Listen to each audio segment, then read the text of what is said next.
gostaria de saber qual a principal pergunta que o senhor faria a Lula essa noite. Teria muitas perguntas para fazer para ele. Eu acho que a mais importante é sobre aposentadoria. Nós temos uma massa grande de aposentados, pensionistas, servidores, aposentados rurais, entre outros. O Lula nunca foi afeto ao mercado, nunca teve preocupação em colocar bons ministros da economia. E, aliado a isso, tivemos uma corrupção sem tamanho no governo Lula. E quando se fala em aposentado, eu queria citar aqui os aposentados dos Correios, os aposentados da Petrobras e também da Caixa Econômica Federal. Como é que ele tratou os aposentados? Ele nomeou para os respectivos fundos de pensão, para administrá-los, pessoas que, na verdade, eram bandidas. Ao longo do governo Lula e parte de Dilma, eles saquearam os fundos de pensões. E as pessoas estavam ameaçadas a não ter mais aposentadoria. Petrobras, Banco do Brasil e Correios. E eu tenho um contra-cheque aqui de um servidor dos Correios. Ele tem uma cota extra de R$510 para poder sanear o fundo de pensão. Caso contrário, ele não receberia aposentadoria. O mesmo com a Petrobras e também a Caixa Econômica Federal. E esse desconto extra, além do previdenciário, será efetuado até 2030. Ou seja, o PT quebrou 3 fundos de pensão. E dizer a vocês, pessoal do BPC, os aposentados, o pessoal da nossa Previdência, servidor público, civil e militar, a administrar o Brasil dessa maneira, e como ele não gosta de mercado, ele não é ligado à economia, haja visto que até o momento ele sequer sinalizou para todos nós quem seria o seu ministro da Economia. Isso tudo seria quebrado em poucos anos. Se o PT voltar a administrar o Brasil, ele vai quebrar tudo aqui no Brasil. E, obviamente, os fundos de pensão.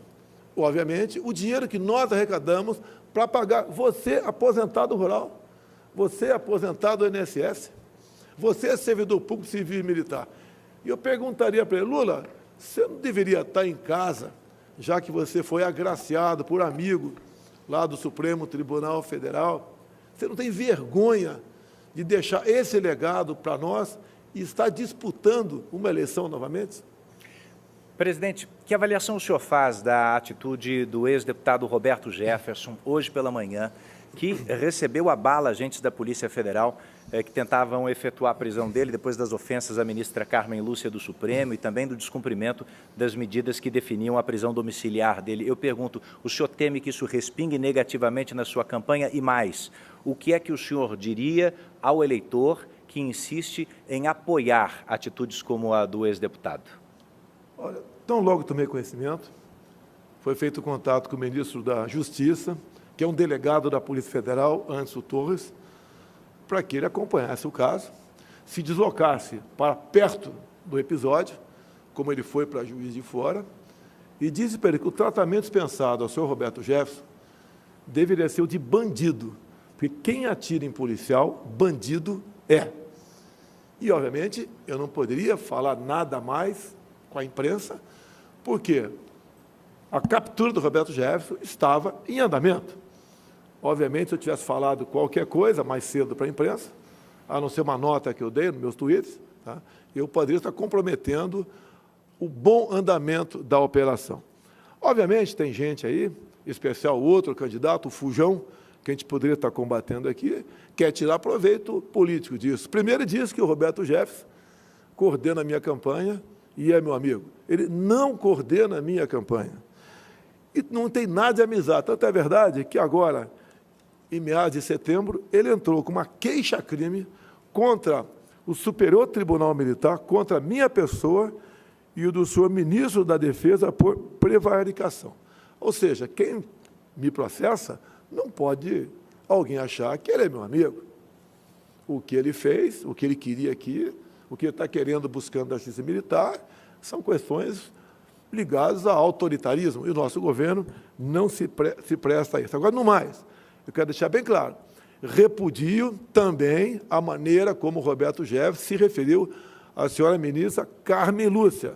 Nenhuma mulher deve ser tratada dessa maneira. Agora, deixo claro, a jornalista Bárbara Gância, jornalista, ofendeu a minha filha no dia do aniversário, no dia que ela estava completando 12 anos, com um palavreado mais forte ainda do que o Roberto Jefferson se referiu à senhora Carmen Lúcia. Também, há poucos dias, a senhora Sâmia Suragi, procuradora-geral do Estado de Alagoas, se referiu à primeira-dama, minha esposa, Michele Bolsonaro, como vagabunda. Ou seja, nós somos vítimas do crime de ódio dessas pessoas, e não o contrário, como o Fujão aqui deixa transparecer e me ataca de forma caluniosa.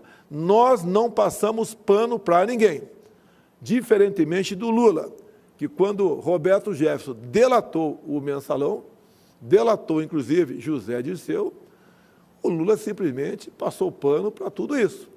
Nós não somos amigos, nós não temos relacionamento e tratamento para pessoas que são corruptas ou agem dessa maneira, como o Roberto Jefferson agiu, xingando uma mulher e também recebendo a bala policiais.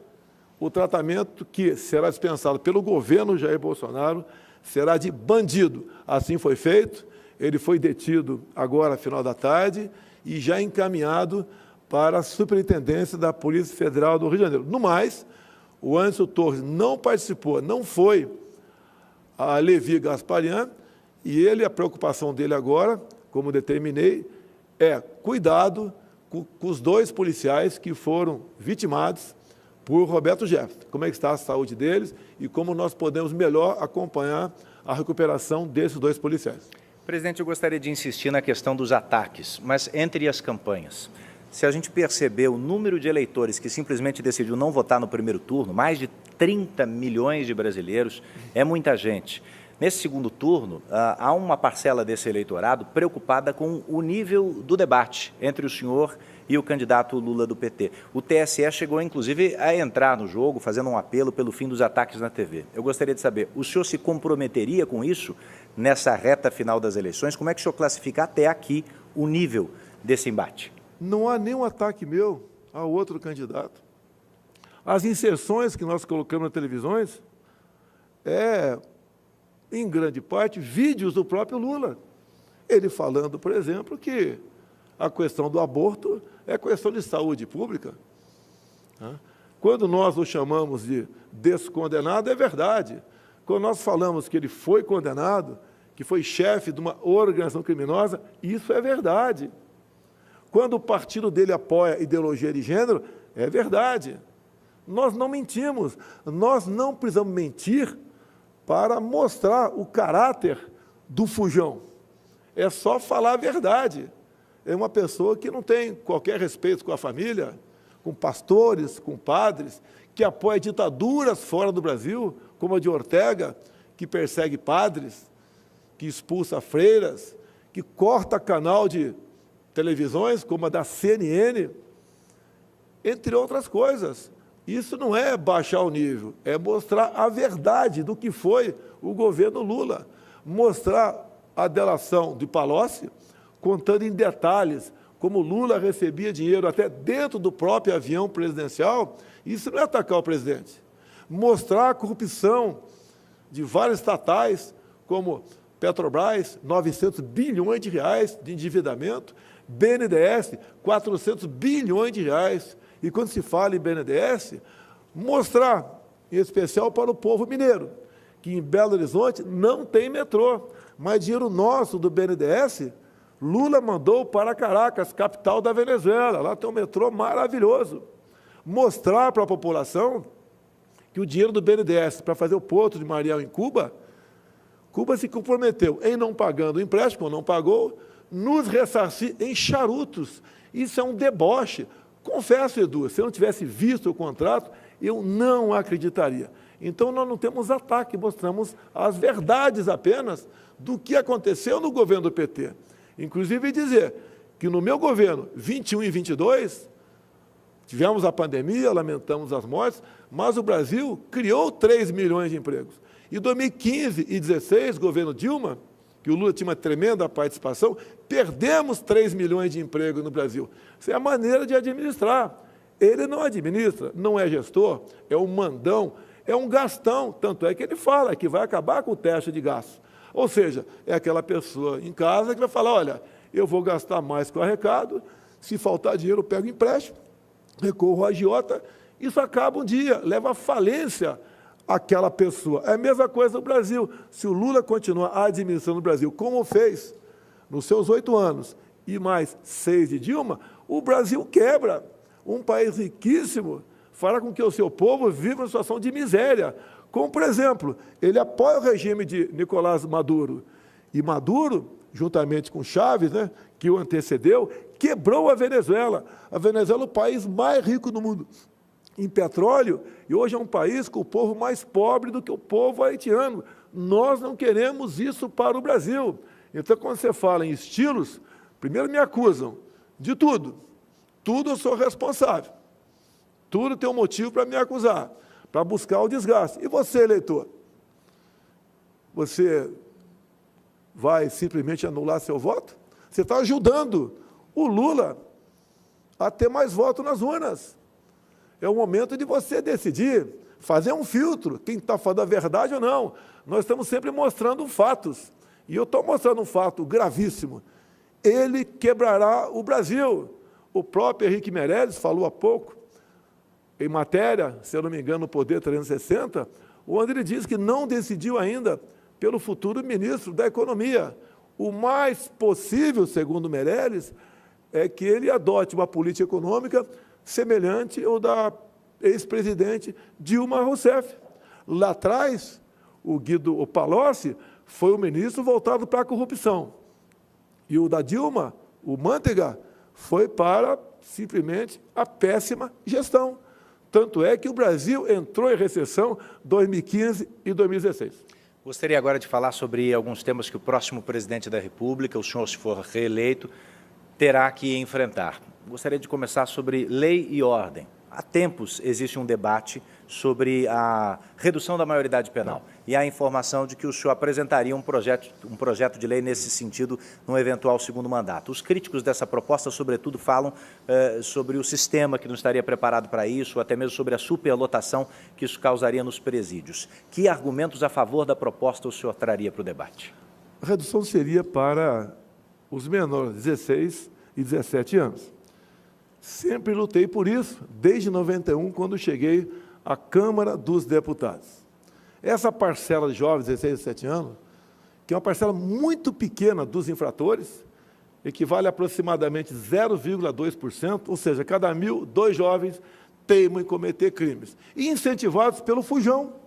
O Lula sempre defendeu ladrões de celular, dizendo que ele estava roubando o celular para ganhar um dinheirinho, dando força a esses menores ladrões. Lugar de moleque dessa idade é para estar na escola. Agora, essa minoria que faz maldade, mata nossos filhos por aí, roubam, sequestram, estupram, o lugar dele na cadeia. Se lá está muito cheio, é problema dele. Eu prefiro lá na cadeia cheia do que aqui fora cometendo crime. Agora, a grande maioria da garotada, 16, 17 anos, caso quisesse e fosse aprovado nos testes, poderiam ter a sua carteira nacional de habilitação como prêmio. Hoje a gente vê jovens, de vez em quando, dirigindo por aí, sem habilitação, obviamente, por causa da idade, e entrando aí como infrator.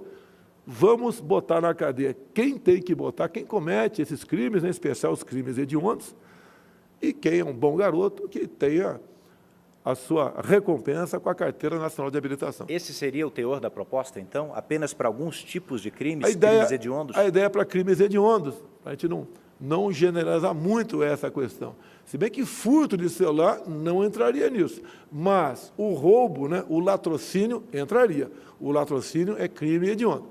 Então, não é que essa minoria pode continuar furtando o celular por aí. Mas saber, tá, nesse primeiro momento, é que aqueles que cometessem crime hediondo iriam para a cadeia. E aí entra aquele elenco de crimes hediondos que realmente, como tráfico de drogas, sequestro, roubo seguido de morte, os ladrões de celular, protegidos pelo ex-presidente Lula, protegido não, estimulado para ele cometer esse tipo de crime. Há uma diferença enorme entre eu e Lula. Quando alguém, né, comete algum crime, não interessa quem seja esse alguém, nós afastamos, nós incriminamos. Para eles, a lei. Já o outro lado, não. Ele passa pano, ele trata bem, como sempre tratou bem Roberto Jefferson e José Dirceu. Um delatou o outro. Roberto Jefferson contou com detalhes as roubalheiras que acontecia no Brasil, das malas que ele recebia dinheiro para comprar apoio parlamentar. E eu estava dentro da Câmara. Acompanhei tudo isso. Fui em várias sessões de CPIs, acompanhando o que estava acontecendo. Então, há essa diferença enorme entre eu e o Lula. Do nosso lado, a honestidade, a decência. 3 anos e 10 meses sem corrupção. E, se porventura acontecer, ajudaremos a investigar. Conosco, corrupção zero. Você pode notar claramente com números. Antes de mim, as estatais davam pequenos lucros ou até mesmo prejuízo. Conosco, só o ano passado, o lucro das estatais, por não permitirmos que ela seja roubada, chegou na casa dos 180 bilhões de reais. Essa diferença ia para o bolso de alguém, porque as estatais, todas, quase sem exceção, as indicações para a mesma eram políticas para atender interesses partidários, para o Lula e Dilma comprarem voto dentro do parlamento brasileiro. Tanto é que, se você assistir o voto do senhor ministro,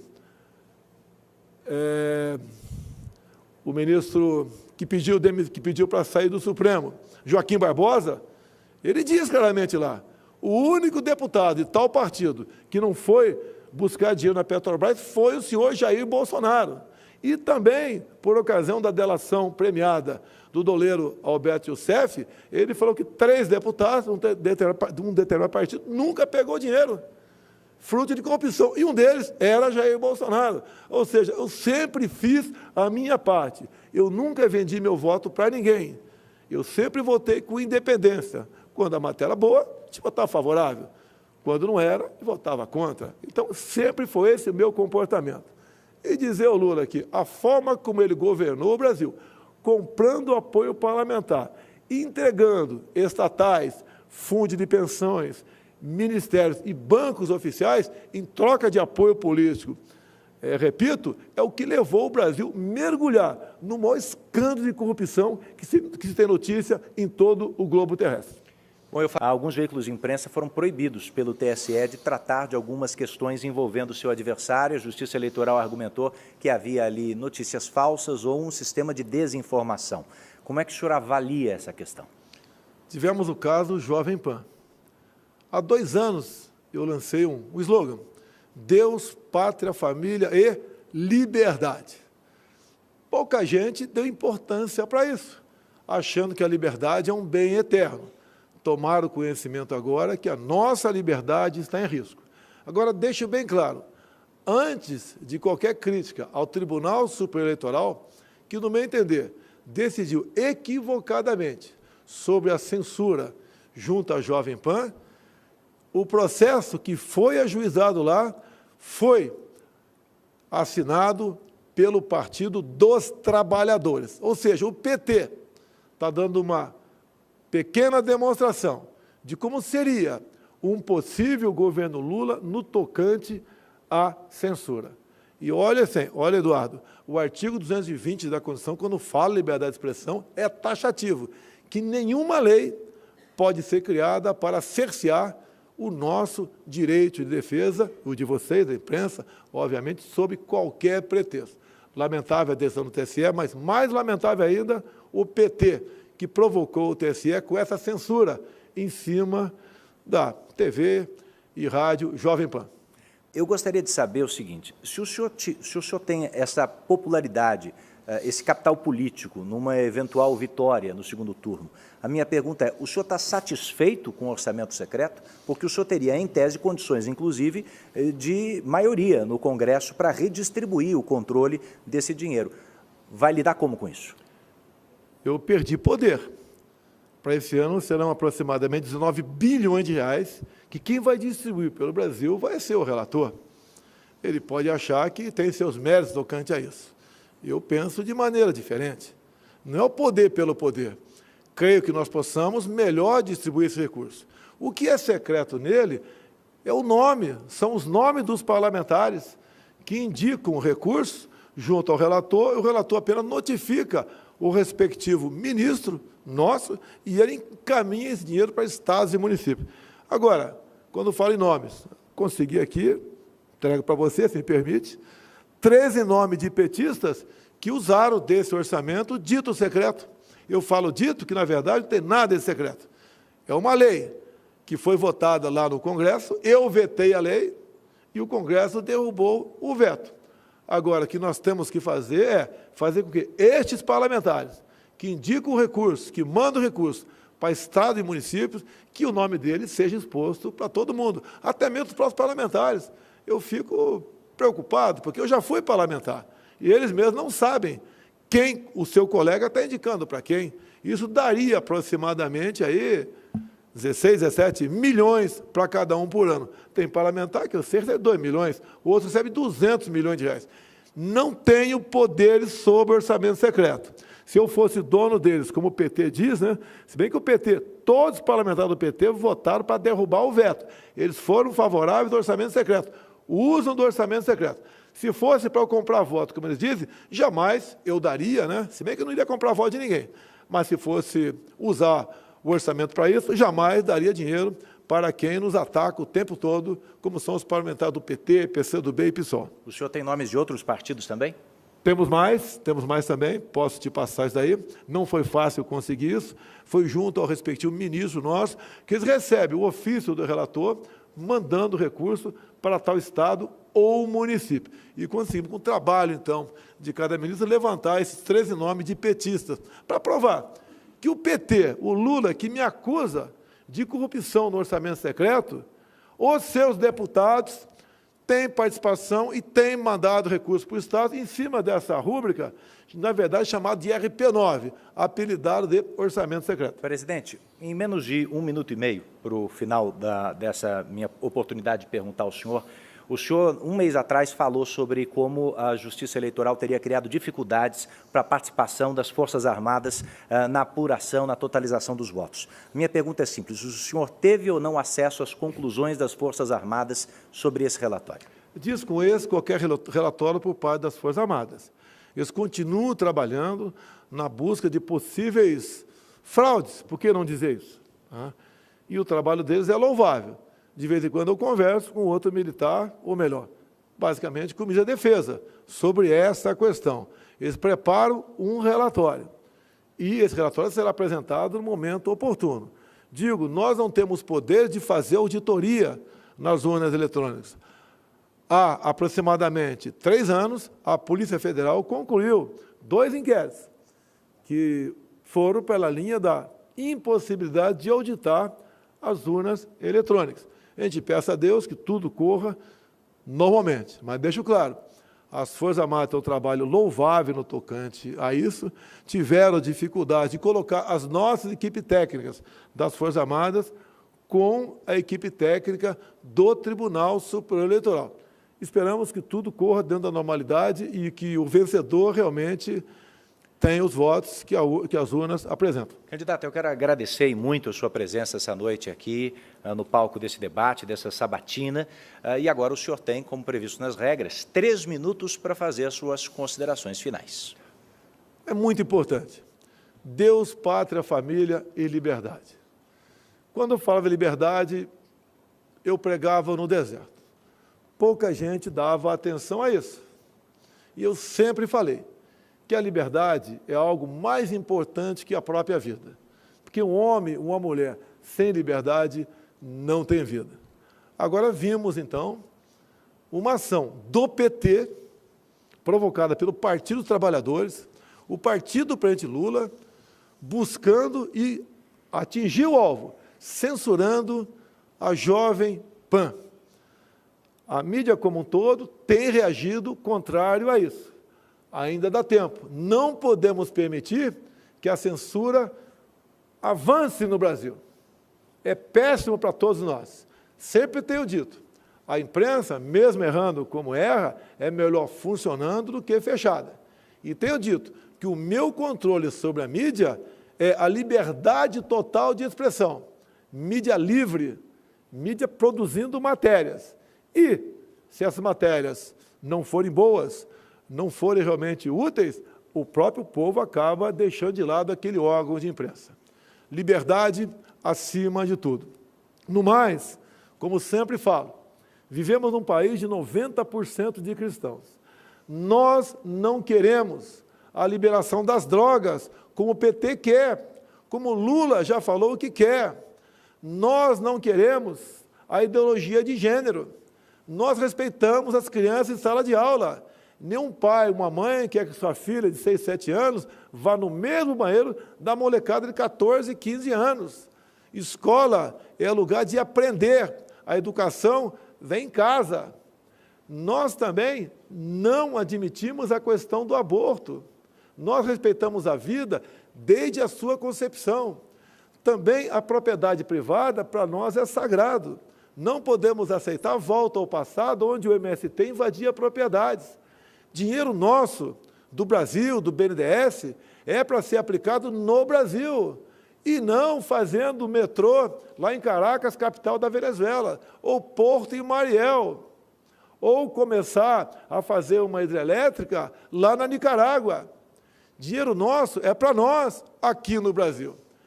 O que nós não queremos também é a volta ao passado da corrupção deslavada, cujo chefe da quadrilha, o Fujão, que não está aqui agora. Obviamente, ele tem que agir dessa maneira, porque não tem como se explicar. No mais, no próximo dia 30, todos vamos votar.